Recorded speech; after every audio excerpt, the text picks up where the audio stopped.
All right, everybody, let's settle down. Let's get ready for the South Atlantic board meeting, please. Maybe I need to get plugged in. I'm fine. A what? Yeah, give me one of those. There you go. There we go.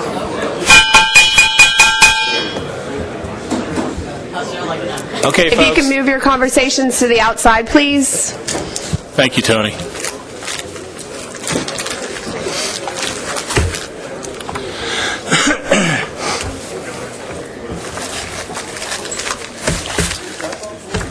All right, folks, welcome to the South Atlantic Board meeting. My name is Pat Gear. I'm the chairman. I will do my best to try to get us back on schedule, but I think that's going to be virtually impossible at this point. Maybe when my laptop runs out of battery, the meeting's over. Maybe we should do that. So is everybody present at this point? Let's start off with the approval of the agenda. Are there any changes to the agenda? Any modifications? Hearing none, the agenda is accepted. Approval of the proceedings from the February 2014 meeting. Hearing no objections to those. Russ has given me a thumbs up. Consider those approved. Joe's giving me one too as well. We're going to have a brief public comment period. We have the North Carolina Fisheries Association members that have come up to the meeting today. I'm estimating, about 20 of you? Since we're pressed for time, we're going to take 2 public comments now, and if we have time at the end, we'll consider others at that time. So we're going to have Jerry Schill and Justin LeBlanc, who are going to speak very briefly, 5 minutes apiece, and we'll go from there. So I think, Jerry, you're up first. Please state your name and your affiliation. Thank you, Mr. Chairman. My name is Jerry Schill with the North Carolina Fisheries Association. We appreciate the opportunity to comment on red drum management. Also in the room are a few Tar Heel fishermen who are attending an ASMFC meeting for the first time. They're here because they have been very much affected by the issues related to red drum, and they want to make sure they have a voice in the future management of the species. For background and for the benefit for those whom I have not yet met, I was president of NCFA for 18 years, from 1987 till 2005, when I resigned to pursue other interests.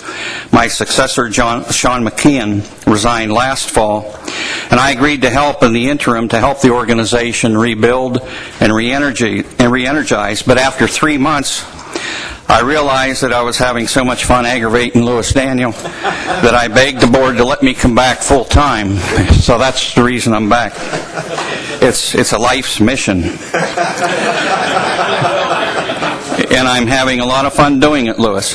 This trip is costing our group and our fishermen thousands of dollars in travel expenses and lost fishing time, and should highlight how important it is to the commercial fishing community and to our state. Commercial fishermen have sacrificed greatly in the rebuilding of red drum. While it's not a directed fishery, it is an important source of income to large mesh gill netters while targeting flounder. Yet we took an unprecedented action at a recent NCFA board meeting. After a 4-hour, very spirited discussion, our board voted unanimously to recommend an immediate closure to large mesh anchored gill nets due to the tremendous population of red drum in the water. Since our 250,000-pound cap had been exceeded for the fishing year, our fishermen cannot land red drum, which means regulatory discards. That amounts to waste, which the fishermen abhor, but it could also lead to a public relations and a political nightmare. DMF Director Louis Daniel reacted to our request by issuing a proclamation prohibiting the use of large mesh gill nets on May 5th. Effective May 5th. Many fishermen have only one thing to do this time of year, and that is fishing with this gear. They would be fishing for flounder, black drum, and sheep's head, but today they are fishing for concern for their future. I've only mentioned the fishermen, yet what they provide is also important to dealers, restaurants, and retail markets. Only a few short weeks ago, we took another huge step with a proposal to fund observers for the gillnet fishery due to the interaction with sea turtles as a requirement for our state's ITP.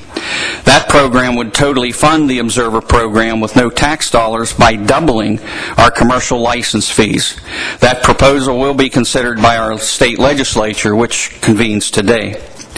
The science will dictate what our cap will be in the future, but even if it's a large increase, which we project it will be, the lack of flexibility in the plan is a huge problem. Without flexibility, staying in compliance with the plan will be difficult. But even if we do go out of compliance, do you all realize that it would be the very first time our state has gone out of compliance with an ASMFC fishery management plan? That's right. We're in the minority in that regard. Esse quam laudare, or to be rather to seem, that's our state's motto. Yes, we can be a bit rambunctious at times and a tad excitable, but in addition to being hardworking and very passionate about what we do, we know conservation and we practice it. Because of that, we like conservation equivalency measures and the flexibility given to managers that can reward fishermen for their extraordinary efforts, such as what we are doing in North Carolina. That flexibility is especially needed with a recovering or recovered stock. Red drum, for example, is playing havoc with our juvenile blue crab population. We sincerely hope that you will have some time at the end of your meeting to take comments from our fishermen who have made great sacrifice to be here. And, you know, there's a real problem with how we deal with the recovering species. Congratulations. Now what? I don't care if you're talking about the increasing population of sea turtles or red drum. It's hard. I sat this around the table like this when I was on the South Atlantic Council. It's really difficult when you're dealing with a recovering or recovered species. I would like to introduce Justin LeBlanc of Ocracoke, North Carolina, who's doing some work on behalf of NCFA and will speak to the technical aspects of red drum management. Thank you. Thank you, Jerry. Thank you, Mr. Chairman. My father up in Boston still says LeBlanc, but after 20 years in D.C. and Ocracoke now, it's become LeBlanc, and I've sort of just gone with the flow on that one. Thanks for the opportunity to comment. Appreciate it. North Carolina commercial fishermen, many of them here today, have concerns about the North Carolina red drum cap of 250,000 pounds and the need for a better understanding of the abundance and age structure of the adult red drum population, particularly in the Northern Management Unit. The SADAR 18 report from 2009 states that given the data on the static spawning potential ratio over the past many years, it is likely that overfishing on red drum is not occurring. In fact, current data and opinion documents indicate that a recovered status for the northern stock is warranted. The assessment that is currently underway needs to address the uncertainty documented in SADAR 18 regarding the abundance of older fish so that an updated FMP can reflect not only the health of the 1 to 3-year-olds, but the health of the adult population as well. Since 1994, red drum have been under a successful FMP that has met or exceeded its target SSPR of 40%. We are at the 20-year threshold estimated to be the timeline for a recovery of this stock. North Carolina Department of Marine Fisheries data suggests the spawner biomass for the stock is healthy and stable. The current North Carolina cap of 250,000 pounds was established using commercial landings as a proxy. The landings data used were obtained during a time period when the stock was depleted and was not derived from a biological framework. In our opinion, the current harvest structure does not allow us to obtain optimum yield and is not reflective of the stock's current health. As Jerry mentioned, this year North Carolina commercial fishermen took the unprecedented step to close their large mesh fishery because the yearly red drum cap had been harvested and bycatch mortality could have been very high due to the very large cohort moving through the slot right now. This action will significantly lower bycatch mortality to this large year class and will likely result in recruitment to the adult spawning biomass. In addition, we believe that there's very little bycatch mortality associated with the large mesh gill nets for adult red drum. We also believe that a better understanding of hook and release mortality in the recreational sector is needed. Recreational fishing effort in this fishery often peaks during the hottest months of the year when oxygen is low and water temperatures are high, potentially increasing mortality. We believe that the current review needs to take into account the reduction in fishing days and soak times mandated by the Sea Turtle Compromise and the Section 10 agreement with NIMS that we operate under. In conclusion, we believe that the current North Carolina cap needs to be increased, as well as the North Carolina recreational bag limit. All user groups in North Carolina have sacrificed to rebuild the stock. We should develop an FMP that allows us to maximize optimum yield. We also ask that the FMP be developed in such a way that North Carolina has the ability to manage the commercial TAC with some flexibility so that when large year classes are moving through the slot size, red drum do not become a choke species for the southern flounder fishery. We encourage the Atlantic States Marine Fisheries Commission to apply all resources available to complete the red drum assessment in a timely manner. Thank you. Thank you very much, Jerry and Justin. Are there any questions for Jerry or Justin? Any comments? Lewis? Just a comment. This has been an extraordinary year for the Northern Group, particularly for Virginia and North Carolina, with what may be certainly a decadal year class, if not a century year class, coming through the fishery. And I don't believe it's being seen similarly down in the southern region, at least not at this point. So we know after 20 years of management that we're continuously rebuilding or continuing to rebuild the adult spawning stock, and I think the information that we have through the longline survey should maybe give us that holy grail of spawning stock biomass estimates that could result in some actual quotas that are derived based on the stock assessment and population ecology. It is true that the industry has really stepped up in North Carolina in the last 3 months. I'm not going to say it's because Jerry's back, but it probably has something to do with it. But in terms of the increasing in the license fees, the proposed closure and some modifications for this summer to try to reduce the discards, I think is an excellent move on their behalf. But as we move forward with our stock assessment on red drum, we've got to get a stock assessment. We've got to get a northern and a southern stock assessment, and I'm hopeful that we will be in a position to declare red drum recovered at the end of this upcoming stock assessment. Heads are nodding in relative agreement, but we won't know until we get the stock assessment. But at that point, I think we do need to start thinking outside of the box and recognizing that for the vast majority of us, when we're harvesting red drum, we're really only harvesting 1 year class. And so it's kind of like an annual crop that lives to be 60 years old. In that some years we have poor recruitment, in other years we have extraordinary recruitment, and then in some years it's off the charts. How can we collectively come up with a management plan that allows us to take advantage of those year classes, but still protect those very strong year classes into the spawning stock? I mean, I've explained to some folks that have called me on this that our grandchildren will be aging the fish that are coming through the system right now, and it could be a major anchor to the Northern Group spawning stock for at least the rest of our lifetimes.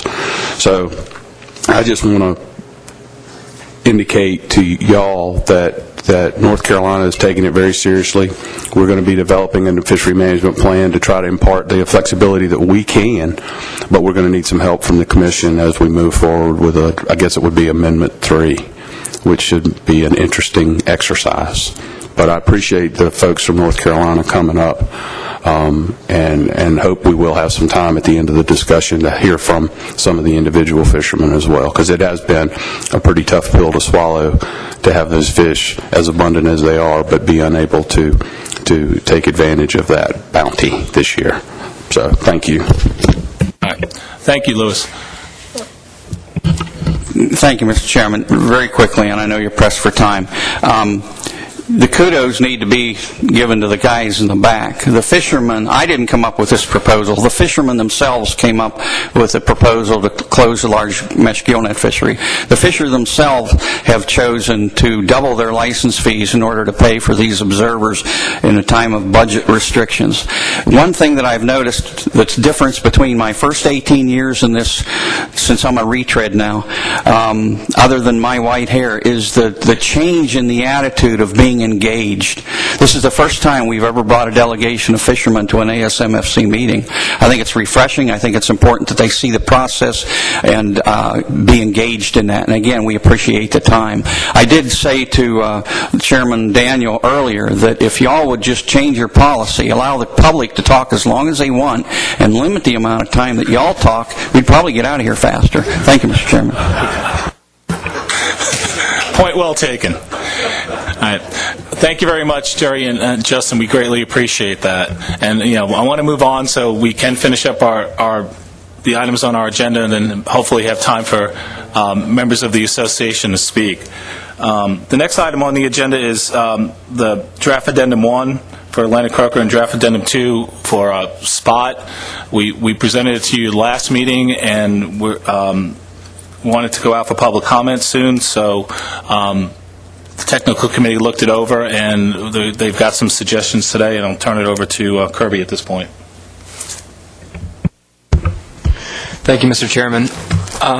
I will go through the draft addendum in its current form as quickly as possible, but to allow also questions at the end if any crop up.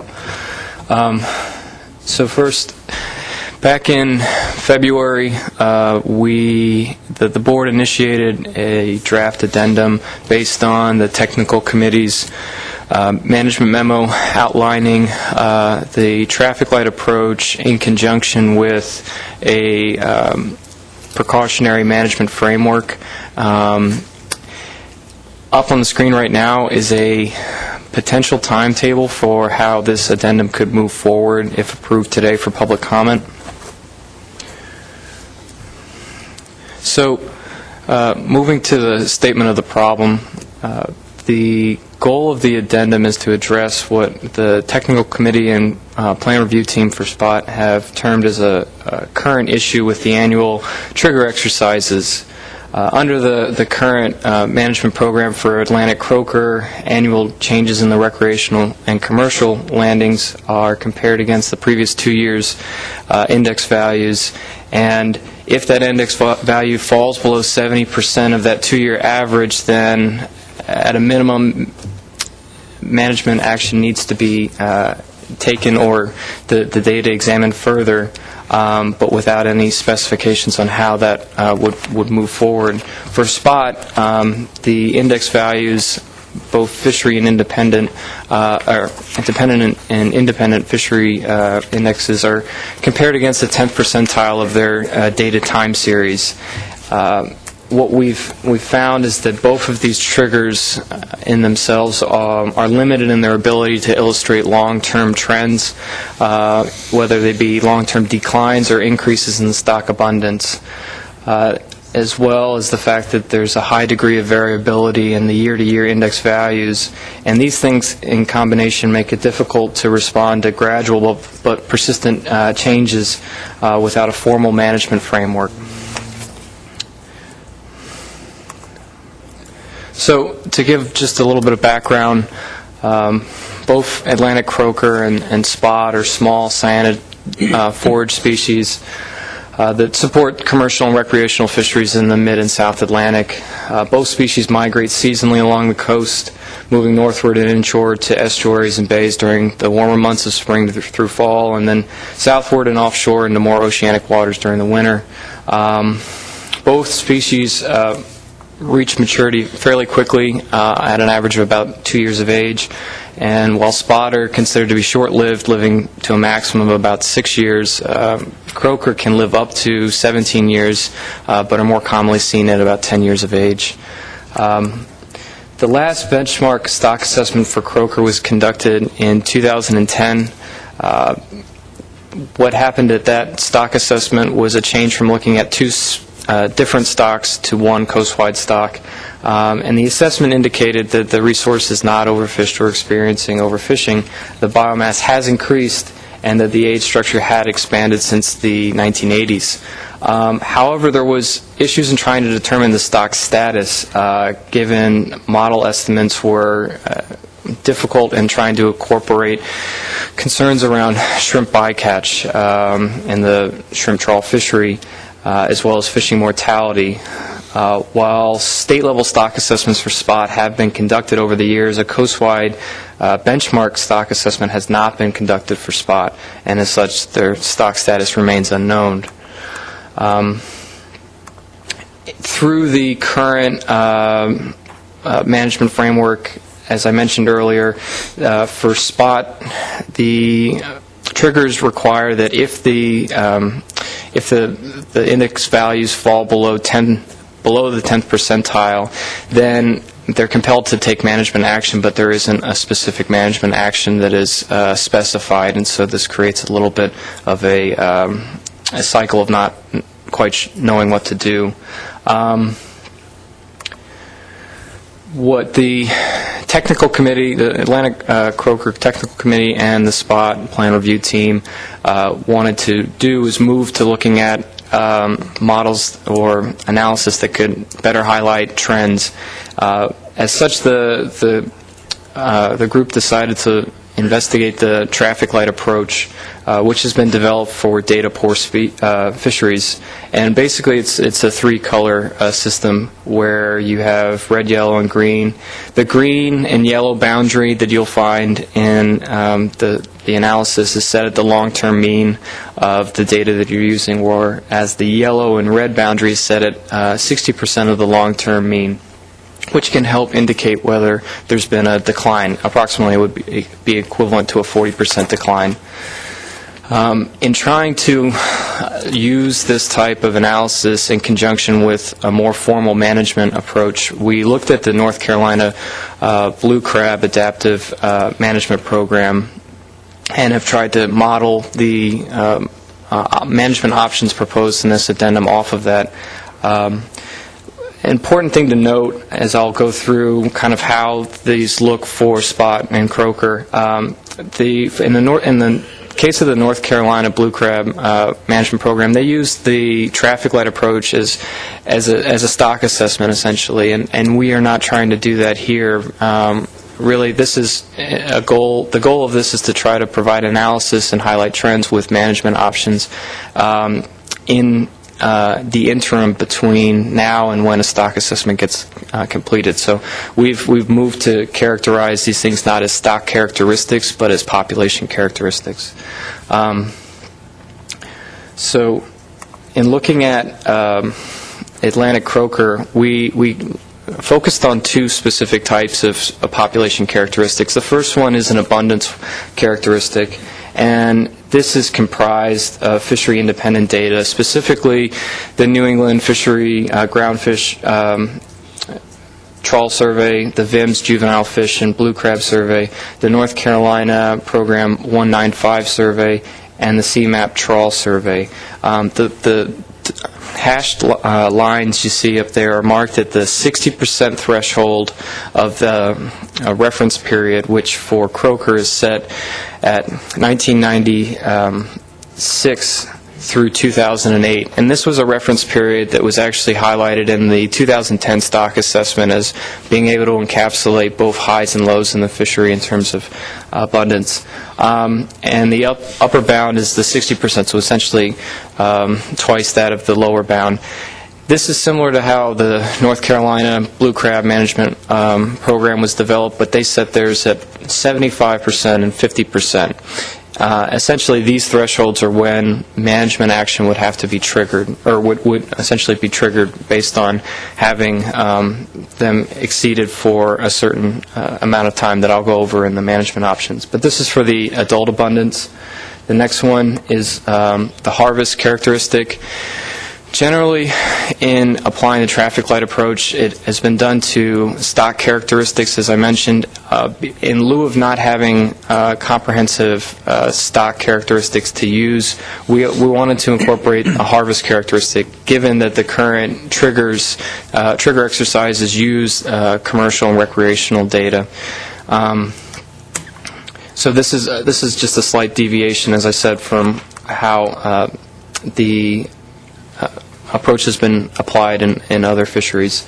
As I mentioned, we have the surveys that were applied for the annual triggers currently used, but The hope is that the TC and PRT would be able to review this analysis annually and be able to move to incorporate the best available data as it becomes readily available. One data source in particular that we would like to incorporate down the road would be the NEMAP trawl survey. Just quickly show you what this looks like for SPOT, the adult abundance. The reference period for the SPOT traffic light approach is based on the 1989 to 2012 time period, and this is really because of what we have in terms of available data. So we figured that this is able to incorporate, again, highs and lows in the fishery that effectively capture that range. And for the adult abundance, the fishery independent indexes that are used is the groundfish trawl survey, the Maryland Chesapeake Bay scene survey, and the CMAP trawl survey. We have it also for the harvest characteristic, which again is based on the commercial and recreational data. Next, I want to go through the management options that are being proposed in the addendum. There are only three. The first one and the last one are kind of uniform in how they'd be applied. The second one has a little bit more detail, and I'll go through that. But for the first management option, status quo, this would simply allow the triggers to stay in their current form without incorporating the traffic light approach. This is done annually, but there would be, in turn, no changes.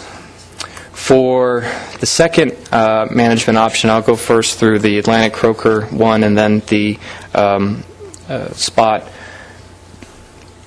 We have this set up, as I said, similar to how it's been proposed in other adaptive management frameworks, but essentially this would be a coast-wide measure that would be applied based on the 30% threshold being crossed. For Atlantic croaker, that would be for 3 years of consecutively exceeding that 30% threshold of the proportion of red in the analysis. We have listed up here that a number of measures that could be applied. These are not currently set so that they would be these across the board, but for example, we don't have bag limits specified in here. We need some guidance from the board on what appropriate bag limits could be incorporated. But the 30% threshold that is tripped for 3 years for either the adult abundance characteristic or the harvest characteristic would cause these measures to be enacted coast-wide. Once that they've been established, the harvest characteristic could not be used to annually update and compare to determine increases or decreases because of the possibility of management action having an influence on that indice, basically. And the timetable for this would be, as I said, for 3 years. If 3 years of consecutive exceeding the 30% threshold, in turn, management measures would be in place for 3 years, after which they could be taken off based on improvements in those indices. For SPOT, we decided to look at a 2-year time period rather than 3, given the life history characteristics I mentioned earlier.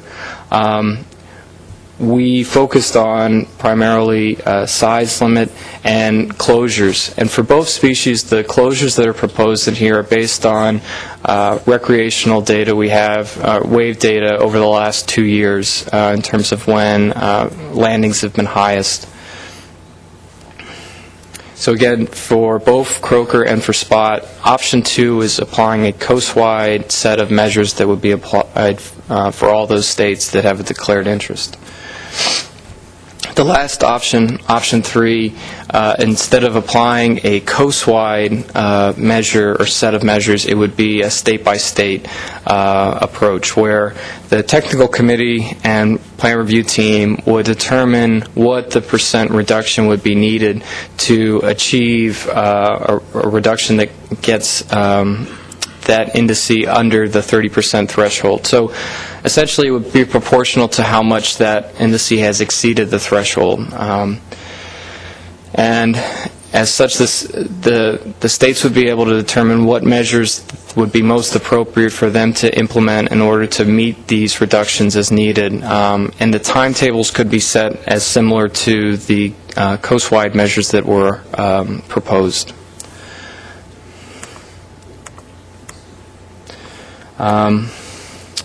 So again, I just wanted to reiterate that the hope is for both species to be added to the stock assessment schedule, and that the management frameworks proposed in options 2 and 3 are intended to provide guidance in the interim period between now and when those stock assessments get completed.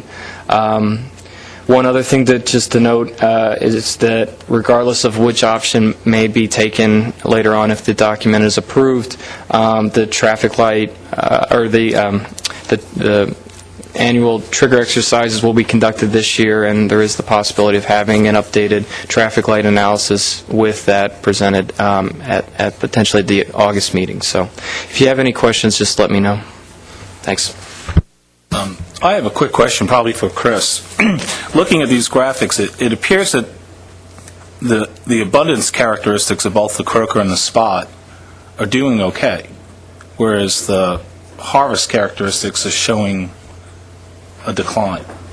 Yes, there's we covered a little bit of this in the report from the February meeting. The discrepancy between the harvest characteristic and the fishery independent indices goes to the age structure of each of those. Essentially, the fishery independent indices are primarily age 2 fish or younger, and the recreational and the commercial harvests are age 3 plus. Plus, a lot of the increases, and they have been increasing in some of those in the independent indices in recent years. A lot of that is driven by the Mid-Atlantic at the coastwide level. Okay. All right, we've got John. Thanks, Mr. Chair. Just had a question on these spot measures. These are just examples of what could be put in place, because a minimum size limit of 6 inches would be eliminate using spot as bait in a lot of areas, for recreational fishermen that catch spot to use as bait. So the minimum sizes that we have listed in the current coastwide measures are based on first maturity, so essentially to allow for a year class to come through and reach full maturity. But as I mentioned, these are just a set of options that are currently being proposed, and we're looking for feedback from the board on what could work for those set of coastwide measures, whether it be size limit, bag limit, and season closures are 2 of those. So thanks. Robert, and then Lewis. Thank you, Mr. Chairman. Kirby, good job on this. I want to make sure, just operationalize this. This is going to public comment, but should this approach be approved, I'm concerned by those of us who are blessed with having to manage fish through the legislative process, and the timing associated and the time frames associated with these triggers and the timing in which we would have to respond. Can you comment on that? What this plan could contemplate. In other words, let me ask it a little bit more directly. We find a yellow or a red based on that 3-year review. How quickly are we going to need to respond in order to remain compliant? Has that been contemplated yet?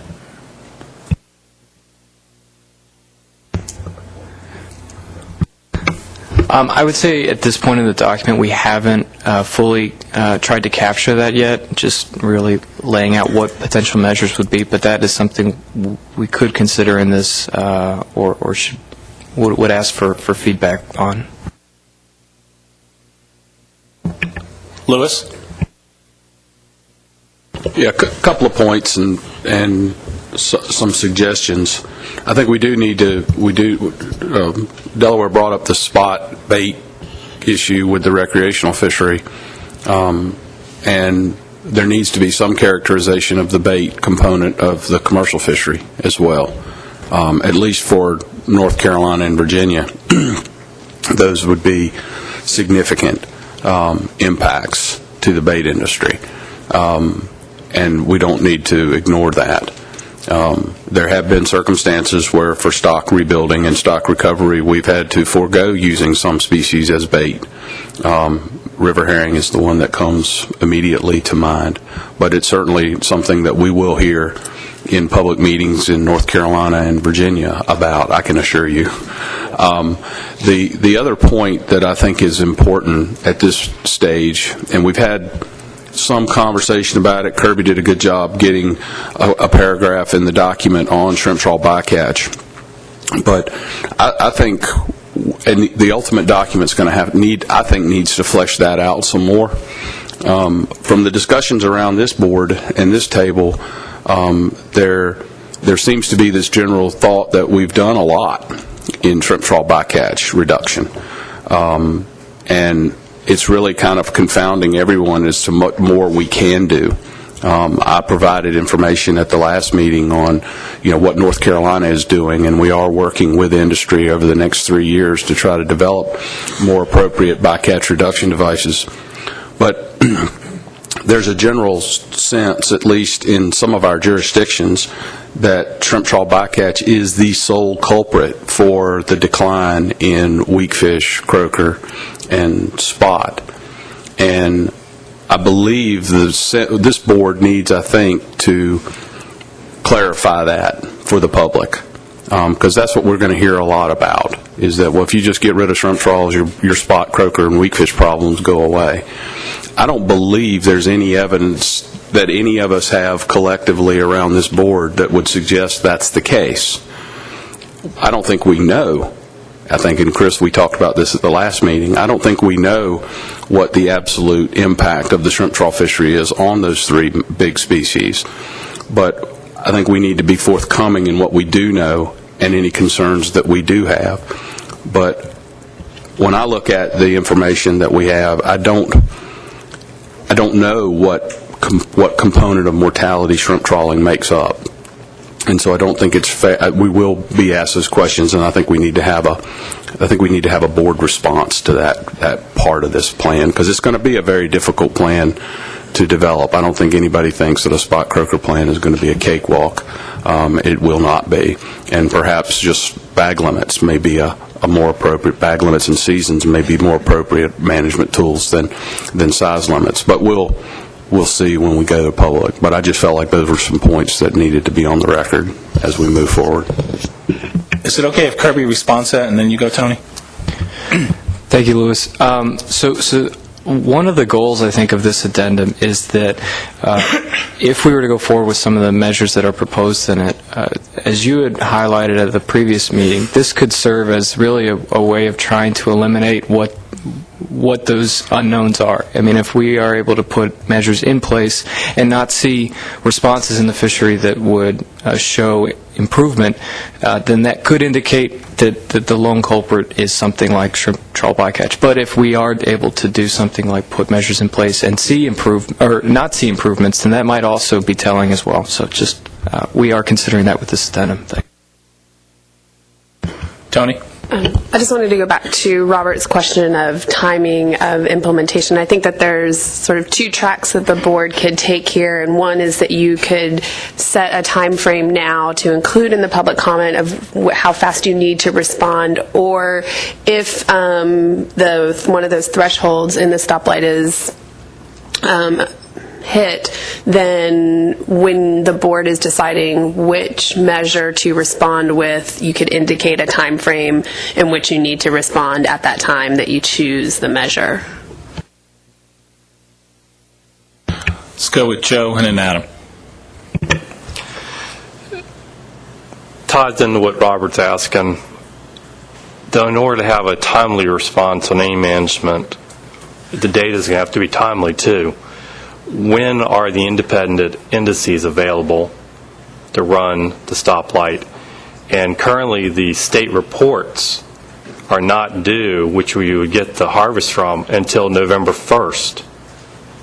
So are we also talking about needing to move those up to have some type of ability that if this is tripped and we have to take action, that we can find out in the second half of, let's say, a year for the next year? Or are we talking about it over winter and a rush in the spring to try and do something? I mean, when is the data going to be available to actually know when we may have to do something? I'll comment, and then maybe Chris might be able to further expand. Joe, as you know, we have the annual trigger exercises we try to get done in the summer. So with Atlantic Croaker, we have our compliance reports due July 1st.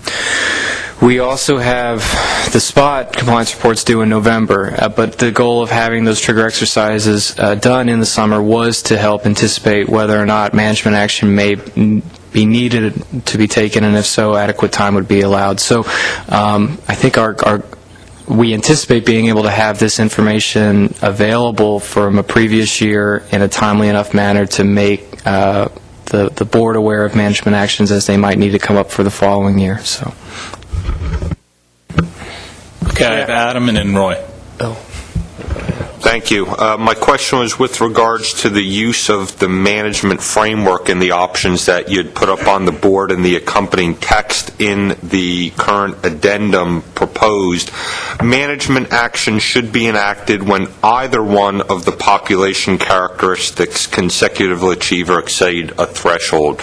Could you comment on the merits of either one versus both of them, and what would be the benefit to us as managers to act when either one versus both of them, and how it might actually reflect what's going on in the stock status as well?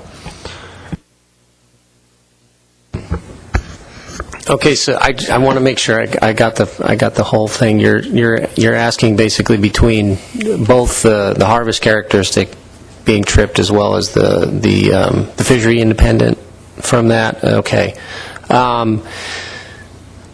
The way we have done the trigger exercises in the past, where we've essentially, say with croaker, it had to trip both you had to trip one of the harvest indices, which either commercial or recreational, as well as one of the fishery independent. I can't remember now. I think it was one, or it might even been two. Was it just one? Okay. And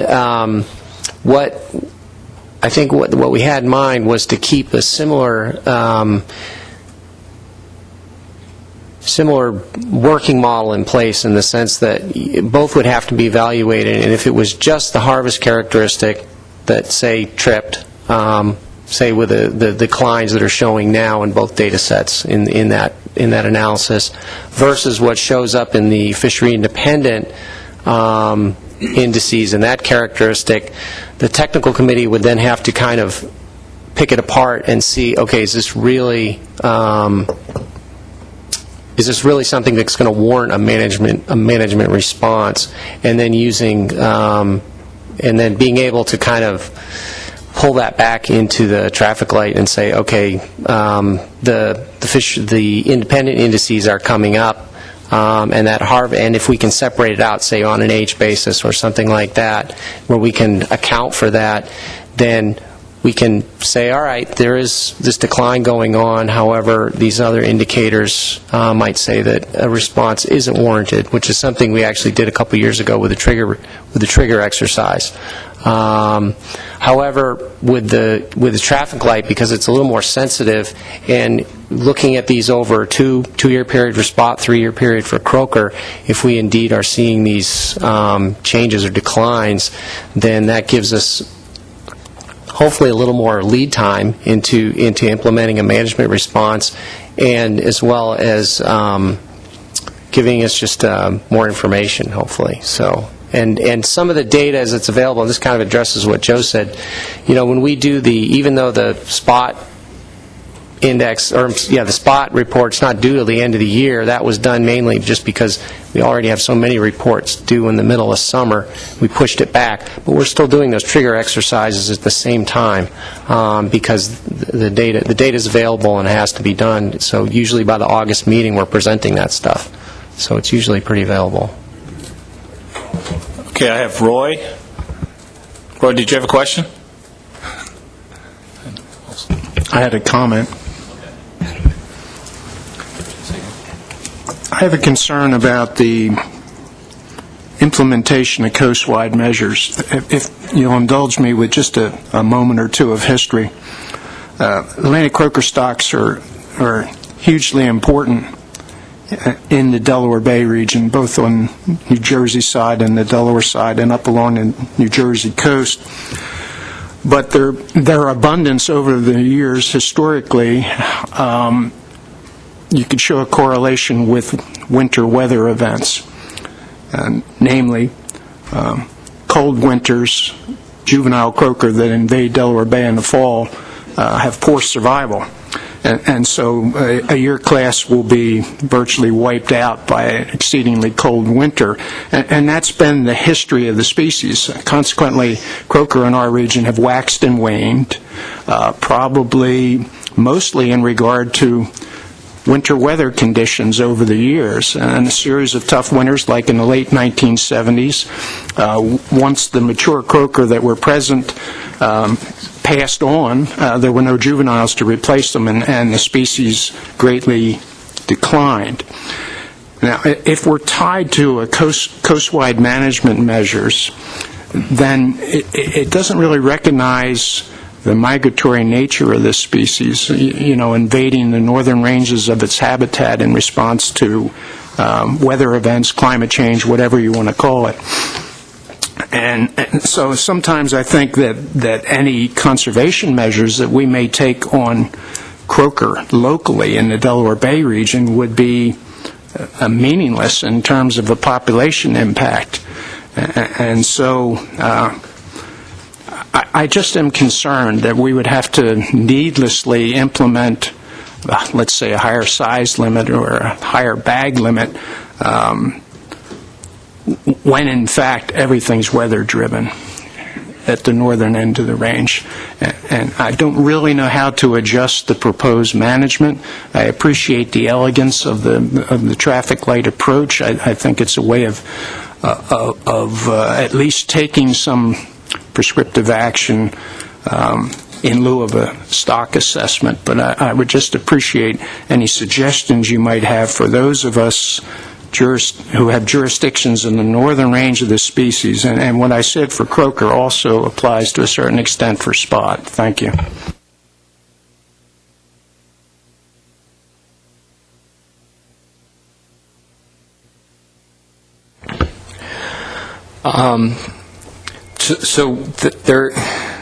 We are aware of the fact that there might be environmental factors that contribute to abundance. One of the goals we hope to have achieved through this addendum is addressing those sources of data possibly down the road if needed. I mean, that is a possible element of what the traffic light could incorporate. And as I mentioned before, we want to have the best available data used when available. So I guess what I'm trying to say is the hope is that possibly down the road we could be considering environmental factors in that traffic light approach as well. So, Adam? Yeah, thank you. I just to follow up on my last question, I appreciate all the information. It was certainly very helpful. I guess it doesn't answer for me, though, the question of that the current option in the addendum says that that we would take action if the population characteristic, either the adult abundance or the harvest, if either one of those traffic light approaches indicated a need for action. And my question would be, what are the merits of the or approach versus the and approach, and is it just purely a management question for us, or is there a real biological reason to use the or approach, and would it be beneficial to take this document out for public comment with both in as options, using the or approach and the and approach, and getting comment from the public on when we should be responding? Okay. I agree. I get what you're saying. The kind of doing the or approach, one or the other, kind of may paint us back into a corner a bit more than doing an and approach. The one thing, though, is that with the if you're with the sensitivity of doing, either the triggers or even with a traffic light, is that if you set the I guess the difficulty with an and approach is that with both of them, if you have to trip both of them, then it becomes really conservative and it hardly ever gets tripped. Whereas the or approach, and I guess maybe we could come up with something in between or some type of combination. The way they're right now, they're weighted equally, and so maybe further refinement of it would help clarify that. But I don't know. That doesn't answer your question very well. But No, I think it leads me perhaps to an approach of or would bring this discussion before the board to decide whether action is warranted, but and might require us to take action. yeah, that's a good way to. I guess that's a good interpretation. Wilson. Thank you, Mr. Chairman. Well, to Adam's question, and I'll defer to Chris and Kirby on this, but I guess I was looking at these, Chris, from the perspective that you mentioned earlier, which is that the Fishery Independent Index tells us more about what's going on with regard to the year classes, year class strength, because we're looking at age 2 and younger in those indices, whereas the harvest parameter maybe is telling us more about what's going on with year class survival and the adult fish once they've reached maturity. So I was looking at it from the perspective that given the or gives the board a little bit more flexibility in addressing one or the other of those two life stages, if you want to look at them as separate life stages, in that if we had recruitment failure a couple of years in a row, then we would expect the Fishery Independent Index to trip the trigger earlier. If, on the other hand, something's going on the upper end, to pick up on comments made earlier in the week, maybe a striped bass are eating all the spot, all of a sudden on the harvest end we see a big decline or something like that, then we could deal with one or the other end of the life cycle appropriately through appropriate management measures.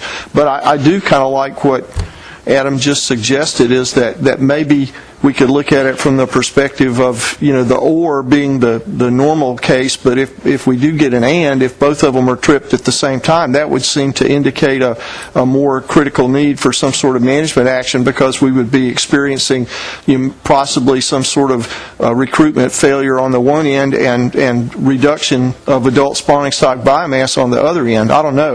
I guess we haven't thought about it in those terms. Maybe that's something that the TC needs to discuss and talk about, but it seems to have some merit. But I agree with you. It would be, it'd make it more difficult. I mean, if they both tripped at the same time, that would mean something really significant was going on, but it probably would be less likely that they would both trip at the same time. But I'll defer to you guys on that. I mean, does that make sense? Yeah. Thank Wilson. I would just point out that one of the issues we've been dealing with the current annual trigger exercises is that it's been a very high bar to cross to enact some kind of either consideration of management for spot, or to start a stock assessment for croaker, and because of that. And the fact that data can be revised annually, that further compounds or confuses what was a previous year's assessment based on those bars. It becomes much more difficult to respond, as well as it creates.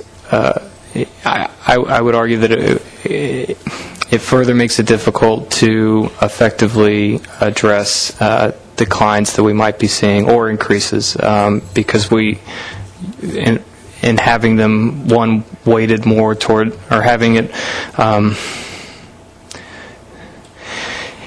when you have it as an and, then you create much more complexity in trying to force an action.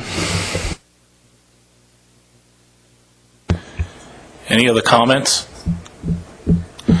Okay, I believe what the TC is looking for is, first of all, the measures that are on there, should any of them be removed or anything else be considered? They're looking for items on that. So, I mean, I've heard some people say that maybe the size would be problematic. I mean, I'm looking to you folks. Is that size just an example, though? Yeah, that was put there as an example mainly because it's an option. With the small species like these, for most people, bag limits are much more palatable. So, and more easily to understand. So it's just, but that's and the same with seasonal closures. It's options that are available. So I want to make sure you guys have everything you can consider. Joe. And just a little more clarification on the moderate management versus elevated management. Is that what type of level reduction, if that could be a little clear as to what that represents? Because you actually put in 8-inch versus 9-inch. So, if those just examples and just off the hip, or was there some calculation to say this is more than the other and 1 inch will make a significant difference, that type of thing? So you're speaking to the current measures that are in place for Croker, for example? Well, I'm looking at Table 2, size limit 8-inch recreational and commercial for a moderate, elevated management 9 inches. So again, are those just, you plugged in some numbers for examples? Is there something behind those two numbers? They're very specific versus you look at all the other options. You have X's in there, not available. So how did those get there so that the public understands those aren't fixed? So the 8-inch size limit, that would be actually just a minimum measure, right? So not every state in the management range has a size limit in place currently, and so that would be really forcing a size limit across the management range. That's where that number came from. And then the elevated one, I think, is just it was plugged in. Kind of looked at more in conjunction with other measures that might be added on. So you have the seasonal closure as well as a bag limit and a size. So in that regard, it would be a more elevated response. But in terms of the specifics, in this stage, that the document can be adjusted to reflect a more appropriate size limit based on the board's response. Okay. Joe, were you suggesting that things like the bag limit and trip limit where there's an X, there's an actual number put there? No, unless that work's been done, I don't think so, unless we can say that a moderate management level represents a 10% reduction in overall or 20%. I don't think there's anything we can put there, but we have specific numbers placed in other spots. So just trying to clarify what those represent, because what does moderate mean? Moderate to 3 different people mean 3 different things. To some it could be very significant, and to some people it'd be nothing. So that's what I'm saying. There's just a little more clarity on the moderate versus the elevated, what that really means for the public's benefit. And so when they provide us comment, they know what they're commenting on.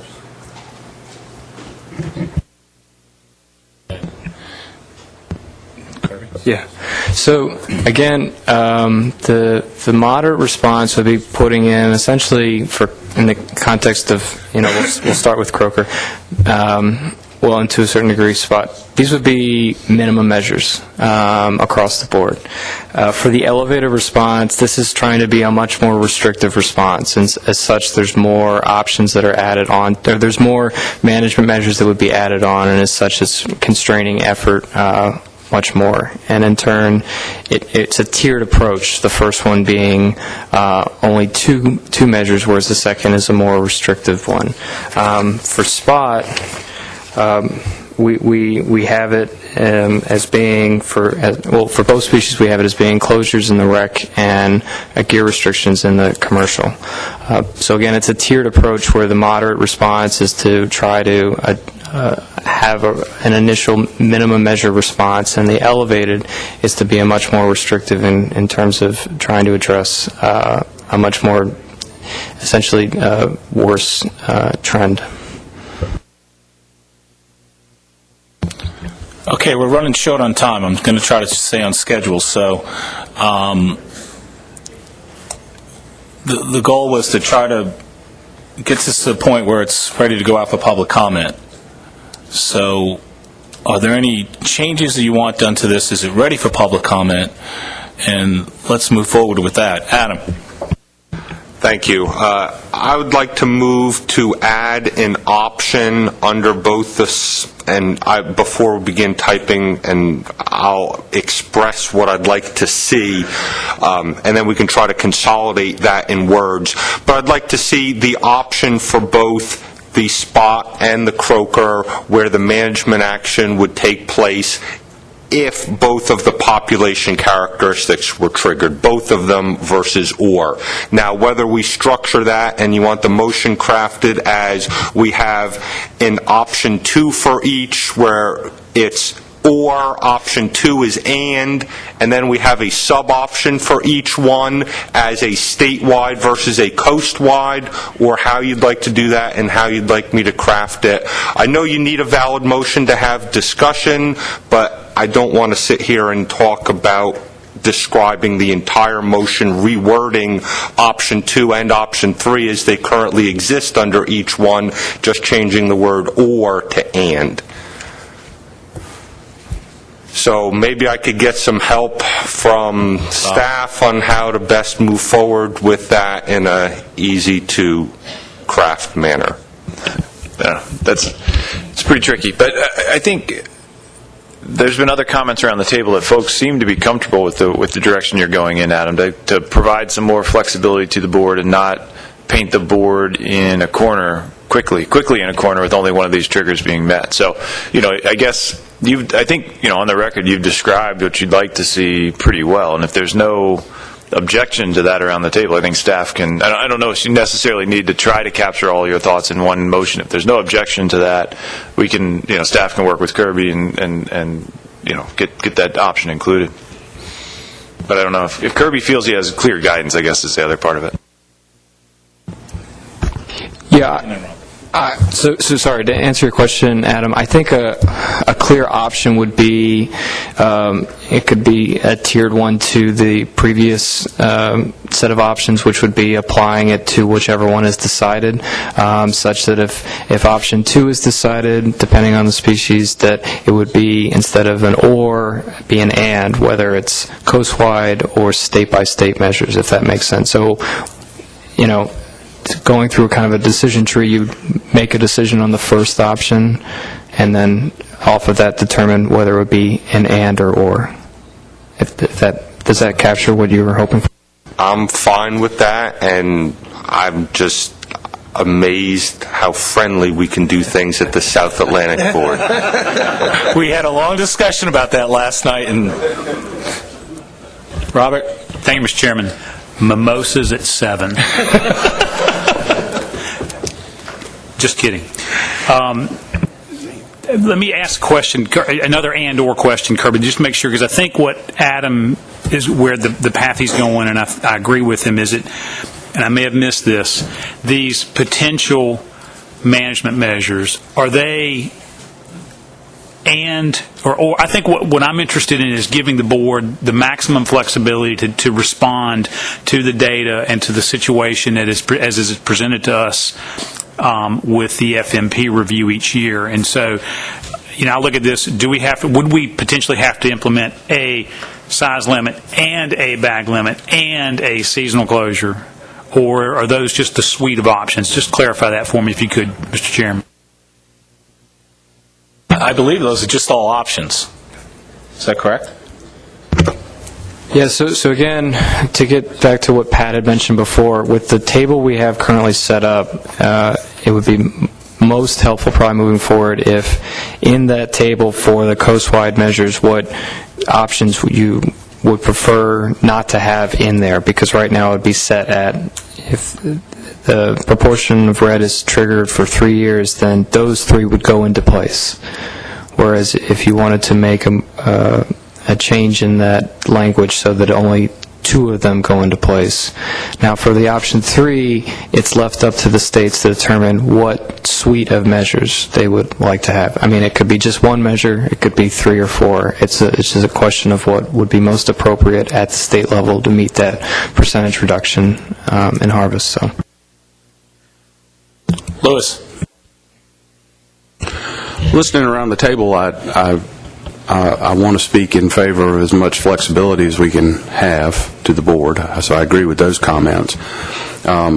While the size limit does give me some pause, potentially with the commercial side, not as much with the recreational side, and there may be options that you could do different things for different sectors. We've done that oftentimes, and we do it a lot in North Carolina. So I think keeping as much in there for the public to comment on is a good thing. My not concern, but my questions are really centered around what Joe brought up in terms of, we need to be clear, this is not a stock assessment. We're not getting population biomass estimates on these 2 species. The measures that we're proposing, similar to the blue crab stoplight in North Carolina, is to try to do something that would reduce harvest. There's not a percentage attached to it, and that could raise some questions to the public. Well, what percentage and why do you need that percentage? Not sure we can answer those questions without a full-blown stock assessment. So this is sort of the preliminary stage. This is sort of the mid-stage between doing nothing and maintaining status quo, which we have done for these 2 species, and ultimately getting a stock assessment that we may have or may not in the near future. So I don't know that you can assign a % reduction that's consistent across the board for all jurisdictions. I'm also intrigued with the winter issue for the northern region, and we've been dealing with that with speckled trout in North Carolina, and have closed the fishery if we have a major cold stun event, with the hope that those fish that are left over and that did make it through the winter would have the greatest likelihood of spawning. I don't know whether that's a similar circumstance that could be taken, or similar track that could be taken in the northern region on spot and croaker, or even if the jurisdictions up there would want to take that move. But those are kind of my comments on it, Mr. Chairman. I think the question really is, the big thing is getting as much flexibility, as many options out there as we can, the best information that we can garner look at what other states are doing. Robert just told me that their legislature is getting ready to go with I think it was a 50 fish aggregate limit for spot, croaker, and kingfishes in South Carolina.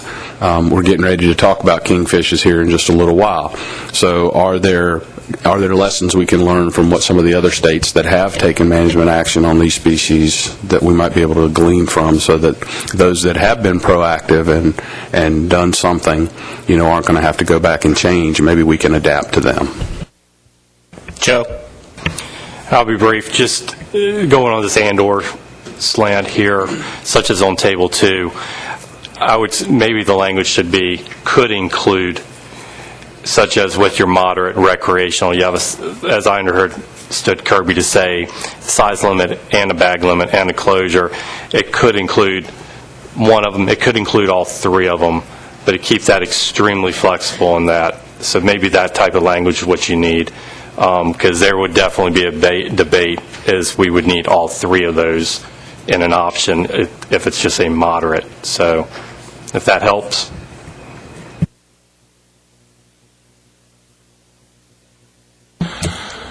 All right.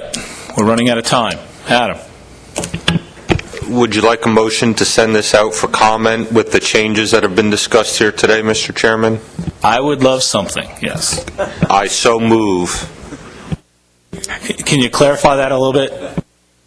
Move to release the addendum for public comment with the changes discussed today. I get a second from Joe Grist. All those in favor, raise your right hand. Those opposed? Any null votes? Abstentions? Motion carried. I'm sorry, I didn't even get a chance to read it. I apologize. I'm trying to get through this. I'll read it for you, Joe. Thank you, Joe.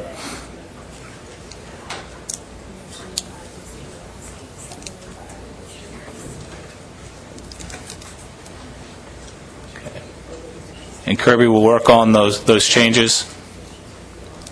And I'm assuming we'll be on the agenda in the August meeting as well. Okay? All right, we're all set? All right, thank you very much for that conversation.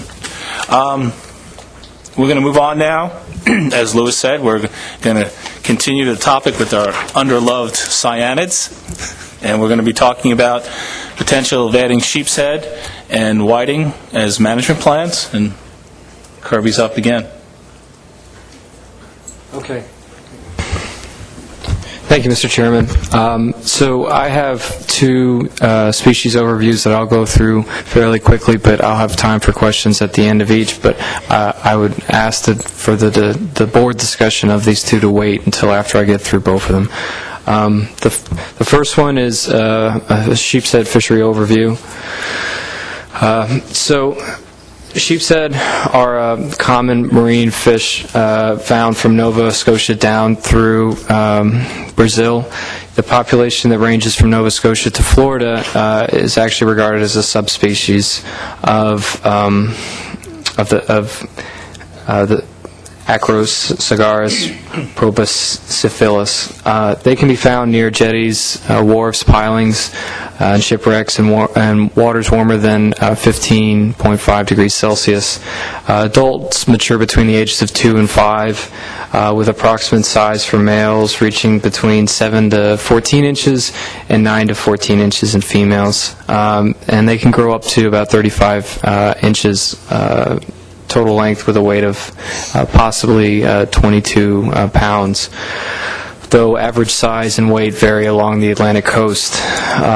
Sheep's head also have been found to live as long as 35 years based on aging work. Sheep's head spawn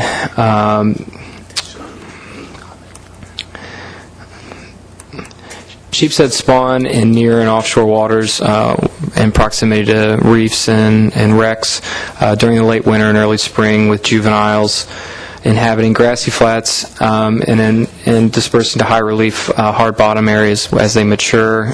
They're omnivorous but feed mostly on crustaceans. Studies have shown that prey type may influence the strength of their jaw. They have incisors and molars as well. But it's unclear whether sheep's head are truly migratory species. Evidence suggests in the Gulf and the Atlantic that sheep's head migrate from nearshore to offshore waters, but generally inhabit state waters, and little evidence is shown for whether they migrate north to south. Regarding coastwide commercial landings versus recreational landings. Primarily, sheep's head is a recreational fishery with about 74% of the total landings between the two being of recreational harvest. Recreational harvest has averaged about 1.5 million pounds annually over the last 10 years, with Florida having the highest proportion of the catches. You can, or on the next slide I'll show you. But and the second two being South Carolina and North Carolina at approximately 11 and 10%. In terms of the value of sheep's head, commercial landings have averaged about 550,000 pounds over the last 30 years, as I mentioned, with Florida and increasingly North Carolina making up a bulk of these landings.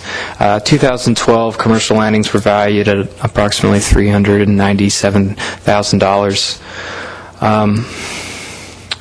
Regarding management, sheep's head were formerly managed by the South Atlantic Fishery Management Council under the snapper grouper reef fish complex, but were removed in 2012 largely due to most of the landings being found in state waters rather than federal waters. Currently, up on the board right now is the state-by-state measures that are in place for commercial and recreational fisheries. And if you have any questions on what I just presented, let me know. Thanks. Robert? Hey, Mr. Chairman, just a clarification. Kirby, you put that last slide up, please, on the commercial management measures. Our management measures, South Carolina, that 14-inch minimum size and 10-fish possession, 30-fish boat applies to both rec and commercial. Thank you. Sorry. And that was just, if there was any points of clarification or corrections, I appreciate that. Thank you. Jim? Kirby, is there any evidence that our stocks mix from state to state?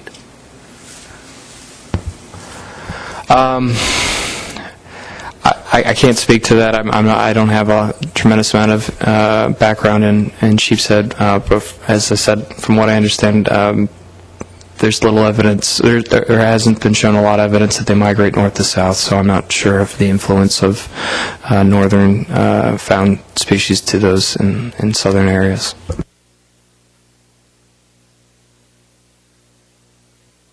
Moving on to Whiting.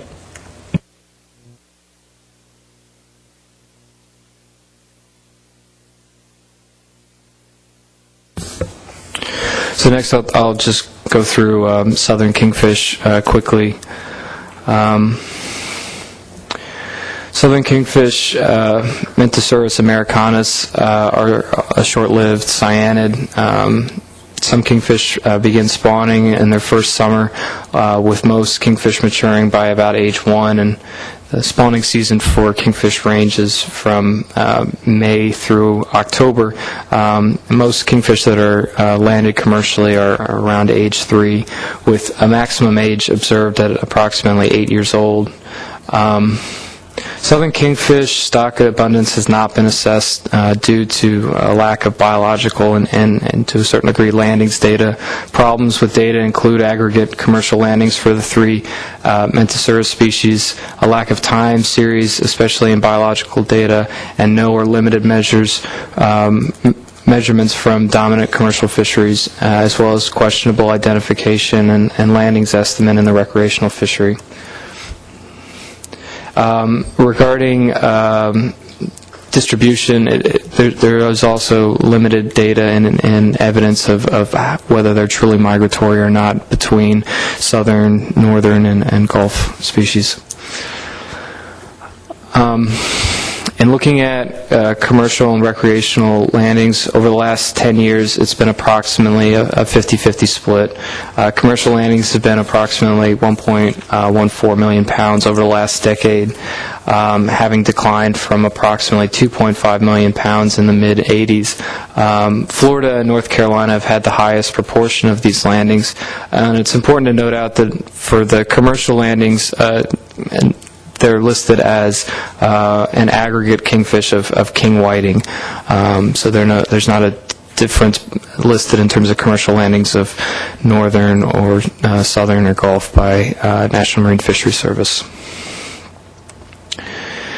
In looking at the recreational harvest in the South Atlantic, recreational estimates have peaked in 1983 at about 2.6 million pounds, reaching a low of about 577,000 pounds in 1998, and have maintained about an average of 1.5 million pounds during the time series. During this period of time, the southern states, primarily Florida, Georgia, and South Carolina, have made up the bulk of the landings, or excuse me, the harvest. In 2013, South Carolina had the largest estimated harvest at about 550,000 pounds, followed by Florida at 238.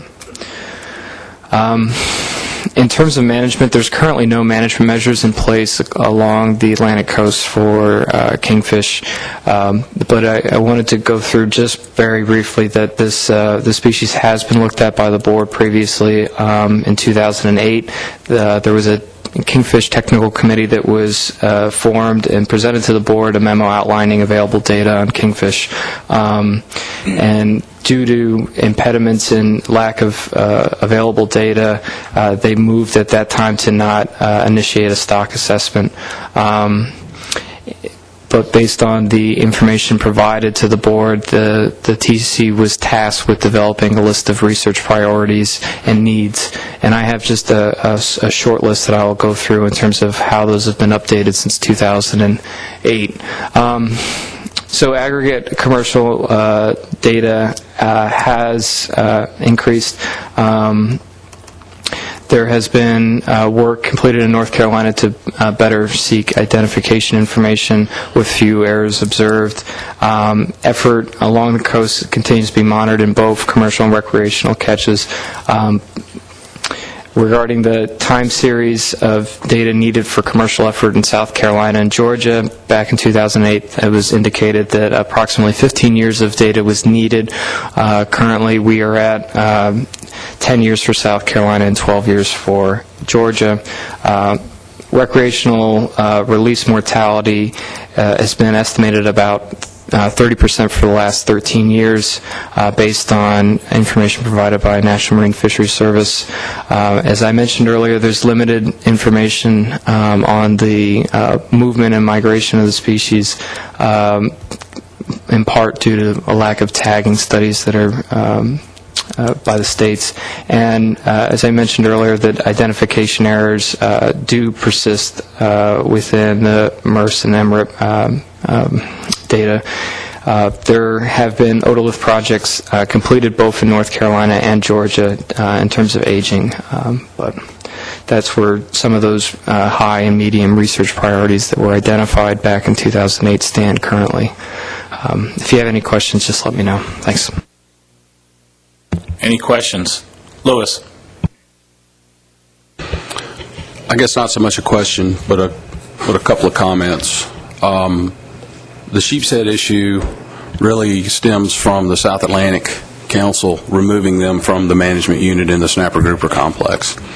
And what that did was that basically removed any management plan that included sheep's head. So one of the thoughts here was whether or not this board wanted to move forward and try to implement some measures to protect sheep's head.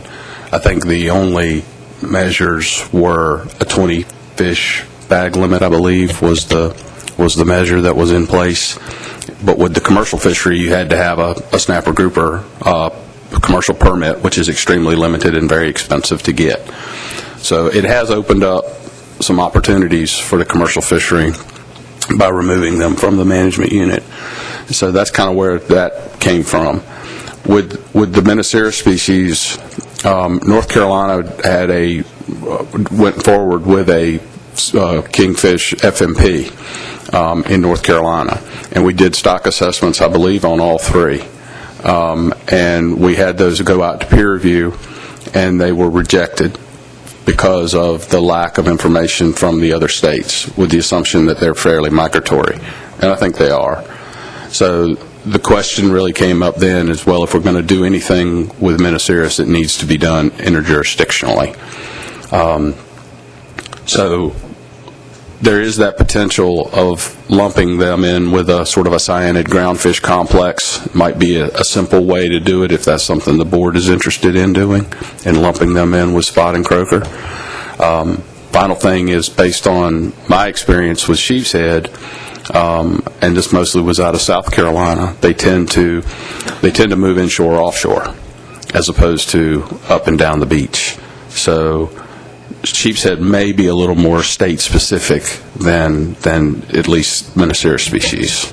So just for board's consideration and comment. Robert? Yes, sir. Thank you, Mr. Chairman. A finer point on Dr. Daniels' point, and I'm sorry Chris had to leave to catch a flight, but our TramelNet survey on sheep's head from 1991 through 2013, 2,344 fish, sheep's head tagged, 193 recaptures, 8.23% recapture rate. Distance traveled by recapture fish ranged from 0 to 90 miles with an average distance of 5.6 miles. Majority of fish were recaptured by recreational anglers.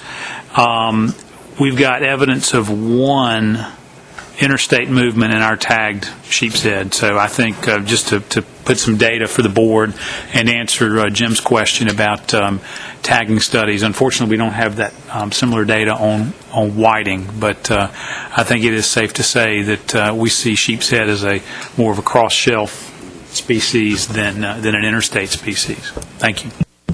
Wilson?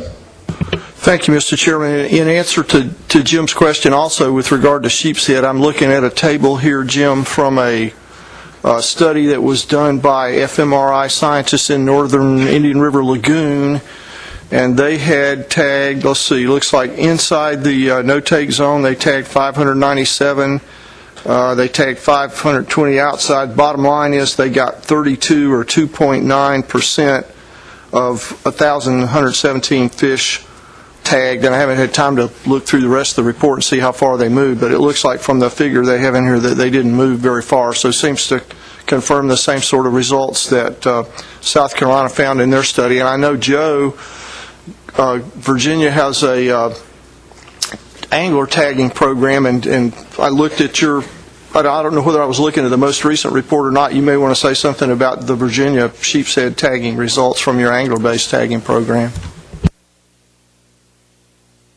Joe? I can only give a general comment, more of an, more backing up what Robert said. I don't have the specific information with me as far as how much has been crossing state, but the last time I remember speaking with this with Louis Gillingham, who's part of the tagging project, is it was more of an out and back in type of move. But I'd have to look at the data specifically. Wilson's talking about the comment further. Okay.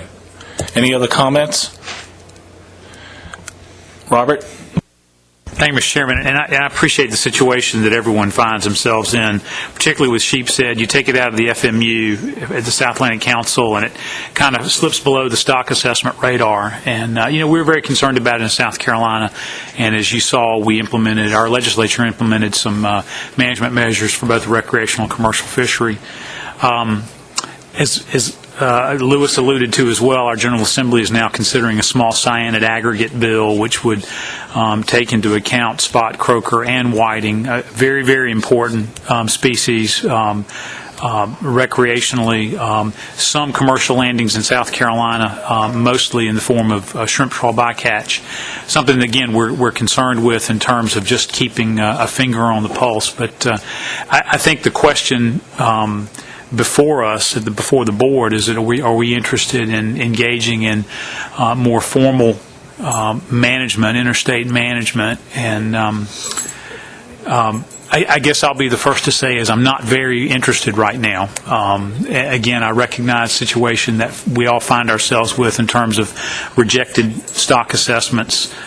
We don't want any of us to be in those situations, but I think with where we are with respect to our resources and the budgets that we have, I think I'm not sure that there's going to be that the juice is going to be worth the squeeze here. I think this is a very helpful discussion for us to have, and Kirby, appreciate you're pulling all this information together for us. But from my perspective, from where we sit, and I hate to say this, but I think we're okay going it alone for the moment, given all the other pressures and requirements on the Commission. Thank you. Wilson. Well, just a point of information for the board, the Habitat Committee is currently working on a cyanid source document that I think may be of use to the board in the future when we get that completed. Melissa UN has been pulling together all of the habitat sections from all of the existing Commission cyanid plans, and I think we're planning, I don't know that Melissa's in the room right now, but I believe we're going to add kingfishes to that because they were on the ASMFC species of interest list, I think. So that'll be a pretty complete document, and I, for one, would be interested, Robert, in hearing from you all in the future about how your cyanid plan moves forward and what sort of results you see from that. Joe. just want to back up what Robert says. I agree on going it alone at this time. Back in 2007, our industries came together in front of our Fin Fish Advisory Committee, and they put forth the idea for Virginia to have management on Sheep's Head, and that's where we are with the 4-fish recreational and the 500-pound trip limit on the commercial. I definitely think at this point, keeping it just to the states is the best plan, but appreciate the update on the information. It's some good work. Is there anybody who feels we should move forward?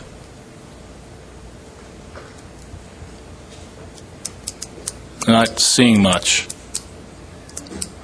All right. So I would say we don't need a motion on that. All right, we've got one last item on the agenda, and we have to populate some of our committee memberships at this time, and so we have to get some members for the Atlantic Advisory Panel as well as our stock assessment for Red Drum, a subcommittee. Thank you, Mr. Chairman. This will be really quick. I just wanted to bring two things to the board's attention. The first being the South Atlantic Species Advisory Panel, and the second being the need to populate the Red Drum Stock Assessment Subcommittee. So, first on the AP, attendance has been fairly poor in the past few years. Between this year, 2014, and 2013, we've had 2 calls. So while we don't have tremendous work in terms of engaging them, those calls have been poorly attended. So the request is for the states to really consider who their current members are on the advisory panel, and if they have changes they'd like to make to let us know down the road. And then the second is that with the 2015 Red Drum stock assessment set to begin planning and coordination, we need to populate our subcommittee. If people have members they'd like to nominate today, that'd be great. We also need a chair, but if not, that can be communicated to us at a later date. So. And, sorry, the last item was just to show who was on the subcommittee last time and the need to replace them, given people have moved on to other positions. So, does the yellow mean they're going to participate in this one? The yellow means that they were on the last subcommittee. Well, the subcommittee is technically dispersed after the stock assessment is completed. The yellow is indicating that people who had been on the stock assessment but are no longer even part of the Red Drum technical committee. They're no longer. All right. Joe? For Virginia, I'd like to definitely get my name off that list, and I'd like to place in my stead Sally Roman from our staff. Robert? Thank you, Mr. Chairman. I would like to replace Mike Denson. I think Mike has a lot to offer here, but suggest to you Dr. Steve Arnott of our staff, A-R-N-O-T-T. Jim, you got anybody? I assume by what I read there that Mike Murphy is remaining on the committee? Yeah, he'll need to be appointed, but yeah, he's so far taken part in the planning call. If we're repopulating, I would suggest Mike if he's willing to do that. Okay. And for Georgia, I would recommend Carolyn Belcher.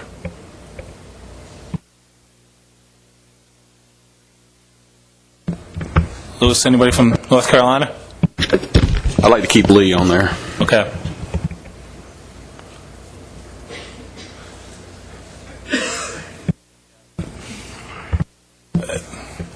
If you look for more members, I'd be happy to recommend Harry Rickabaugh from Maryland. Okay, good choice. Okay.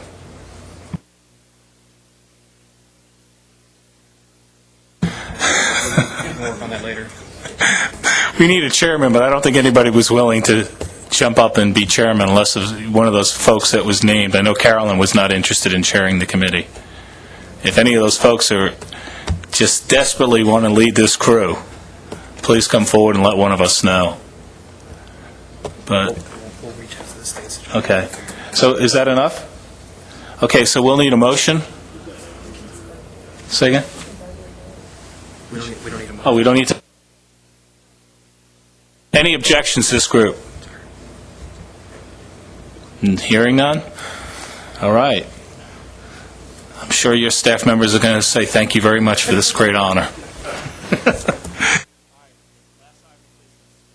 Sorry. We promised the North Carolina Fisheries Association a few more minutes to speak. They're going to have 3 speakers. They're going to have 3 minutes apiece. And we're running late, so guys, keep it on time. And first, we have Brent Fulcher, Bradley Styron, and Ken Siegler. So please state your name when you speak and your affiliation. So, gentlemen, whoever wants to go first. Thank you, Mr. Chair. My name is Brent Fulcher. I'm from North Carolina, acting chairman of the North Carolina Fisheries Association. Also support between my 2 businesses in coastal North Carolina over 300 coastal fishermen. Also have large ocean-going trawlers that work from Massachusetts to Florida, participating in many fisheries. I'd like to say again thank you, Mr. Chair, and the Atlantic States Marine Fisheries Board for taking the opportunity to allowing us to speak and allowing our delegation, North Carolina fishermen, to attend and participate in your process. North Carolina fishermen are and always have been in favor of sustainable fisheries, as it's necessary for them to have long-term employment in the fishing industry. One thing I heard here earlier when you were speaking about the spots, I heard you speaking briefly about size limits, and especially when you start to talk about size limits recreational, and I'm going to just touch briefly on that, and I'm going to pass the microphone to Mr. Bradley Stein and Mr. Ziegler that's here to speak about the drum issue also. From talking to many fishermen, recreational and commercial, when you speak to recreational fishermen, just last week I spoke to individuals came in one of my retail stores, and he had been off on a headboat catching black sea bass. And I had asked him what they were catching. I figured triggerfish. He said triggerfish and black sea bass. He said, but the black sea bass, they were catching them as hard as they could, but they were throwing them back because they were a ½ inch too short. And I kind of looked down and mumbled, and he said, what's wrong? I said, it's just sad that you're throwing those fish back. They probably won't live. He said, them fish couldn't have lived. The bladders were hanging out of their mouth. And that brings me to what I want to talk about. It's the belief of many commercial fishermen that the mortality rate in the recreational fishery is extremely high due to the release mortality of undersized fish. Most times those fish are plenty large enough for food consummation, but they had to be returned because of being due to illegal size. Please consider recommending creel limits or bag limits and not necessarily size limits when you come up with management plans, especially recreationally. You need to implement mandatory retention to prevent high grading if you do that. And I think that it would possibly mitigate excessive mortality and at the same time increase the maximum economic yield to all the coastal communities that you represent. So thank you for your time. I'm going to turn the microphone over to Bradley Stein. Thank you very much. My name is Bradley Stein. I'm a commercial fisherman from Cedar Island, North Carolina. I'd like to thank you for the opportunity to speak here today. We've, on this red drum issue, we've been locked in a 250,000 pound cap since the 90s. Several years we failed to even meet that, as low as 61,000 pound of a possible 250,000. And last year we went over 110,000. But you know, you can look at that several ways. We look at it as the management plans have worked, that we had an abundance. It's the first year, probably the first year in 3 or 4, we even come close. I think in 2012 we landed 61,000 pound. In 2011 we landed 91,000. So, you know, over the years we've left a lot of fish on the table. That you know, and now it's an opportunity for us to have a chance to get something back. But we're locked into this cap that we went over last year, and we've agreed voluntarily, and it didn't come without a lot of heartache, to shut down the fishery, to address the overage. We're good stewards of the resource. I think we've proven that. And, you know, it's time, I think, for us to get something back. We've been almost 16 years in this. Out of the 15, we've been at 40% SPR. That speaks highly of the regulatory process. And it's time now for us to get something back. And we're here today to put a face on the plate. And we're looking for options. And we're looking for some flexibility, to try to keep us this fishery. We're certainly not rich people. We're just hard-working people that deserve a chance. Did any of you have any questions? Thank you, sir. All right, I thank you for the opportunity to speak.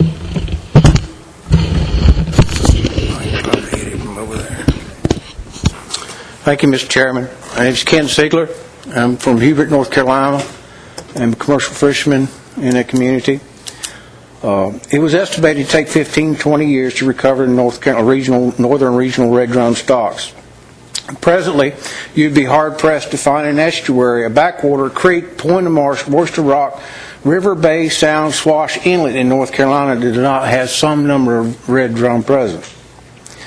Look in the hook of any shoal at any inlet and see a robust stock of 3 to 5 year old fish in preparation of joining offshore spawning stock. Listen to the radios of vessels as they transit the EEZ with color scopes and hear schools stacked fathoms deep, miles or more in length. In 1990, a harvest cap of 300,000 pounds was based on historical landings was set for the industry. The SPR, 1.3%.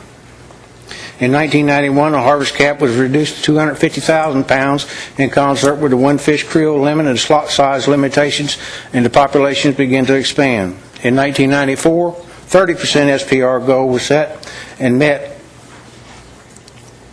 and the overfish threshold for northern region was met. Then the new goal was set of 40% SPR, and that goal was met in 1996. In 2001, North Carolina instituted a bycatch provision for red drum with populations at moderate levels. The regulation appeared to have merit as the population increased, and additional harvest could be allowed to avoid wasting of resources and regulatory discards. Currently, the red drum population is robust and profound. Such strong year classes of fish present significant issues for both fishermen and managers. Managers bound by decades-old federal guidelines, and fishermen trying not to catch fish they can't avoid simply because of their sheer numbers. At this point, bycatch provision appear to be no longer an appropriate management strategy. If employed to control harvest, the provision becomes counterproductive. With such an abundance of fish present, reducing the number of fish allowed to be harvested serves only to relegate how many fish must be wasted to harvest a few. Commercial fishermen's desire has always been to conserve resources. We can no longer rely upon reactionary management through antiquated provisions which relegate and mandate waste of resources to control harvest. Future management strategies must be based in science, must be sound, flexible, and be mandated and not be mandated to waste such priceless fisheries resources. Our very jobs and livelihoods depend upon the parameters, and we can no longer afford the loss of jobs as a support of communities and fragile economy. Members of the Commission, red drum stocks are recovered. We applaud a job well done. What is required now is management of a recovered fishery. Management that acknowledges such extraordinary abundance and doesn't put fishermen out of work because there are so many fish in the water. Approaches to management we'd like you to consider is looking at changing the beginning year date, fishing date, from September to April 1. The summer months and the spring and the summer months are the times when the water temperatures are highest and the fish are most prone to not survive the encounter. Fall temperatures are cooler, and if the fish have to be let out of the net, then those fish would most likely have a better chance of survival.